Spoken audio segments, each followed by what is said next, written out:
I'm sure you remember the gigantic AT-80 Walkers from the Star Wars movies.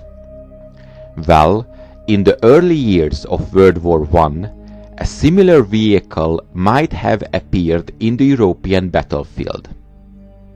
The Tsar tank was a Russian armored vehicle developed by the military engineer Nikolai Lebedenko in 1914. Strictly speaking, it was not a tank, but a wheeled combat vehicle. The design of the vehicle was distinguished by great originality and ambition. According to the memoir of Lebedenko, the idea of his machine was based on the Central Asian carts, which, thanks to the large diameter wheels, easily overcome any bumps and ditches.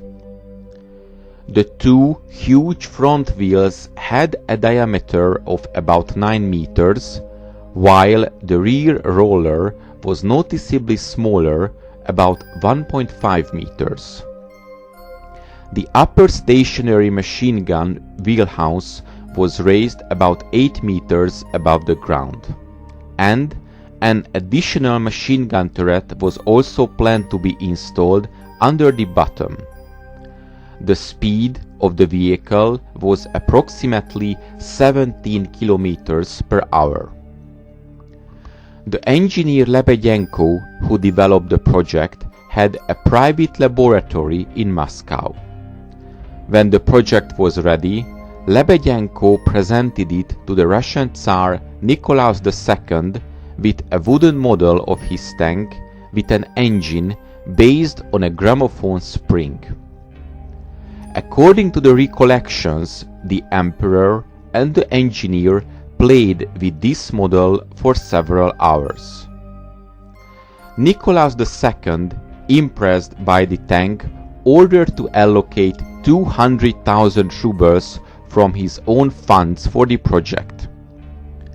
Work under the Imperial patronage proceeded quickly. The machine was soon made in metal, and from the end of the spring of 1915 it was secretly going to a forest for a test drive. In the summer of 1915, the first trials were carried out. The use of the large wheels implied increased cross-country ability of the entire device, which was confirmed in tests. The car broke trees like matches. However, the rear steerable roller, due to its small size and the incorrect distribution of the weight of the machine as a whole, got stuck in soft ground almost immediately after the start of the tests.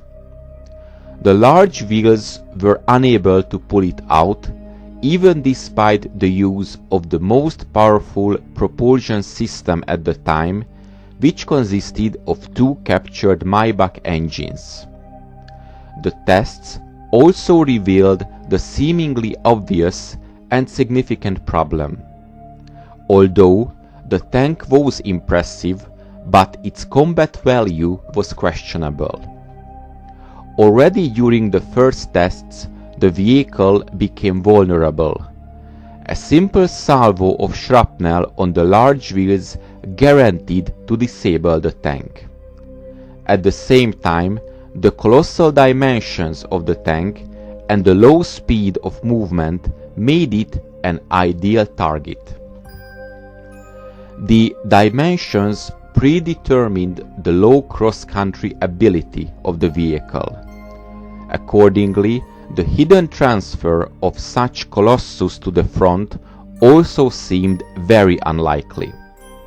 Thus, the only success that Lebedenko's combat vehicle could count on was the psychological effect. Undoubtedly, the overwhelming majority of ordinary soldiers of those years could only dream of such a machine in their nightmares.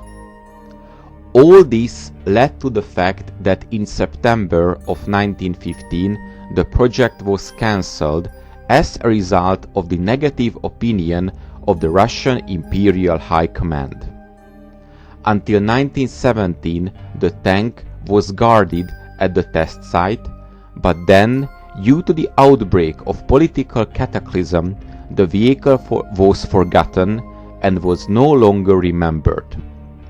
Design work on it was no longer carried out, and the huge combat vehicle rusted for another 7 years in the forest at the test site until, in 1923, the tank was dismantled for scrap. The design and construction of the Tsar tank did not have any significant impact on the later Soviet tank designs.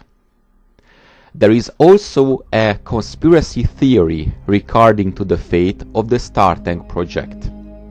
According to it, it is assumed that the failure of the project was intensely lobbied in the General Staff by high-ranking officials acting in the interest of Great Britain.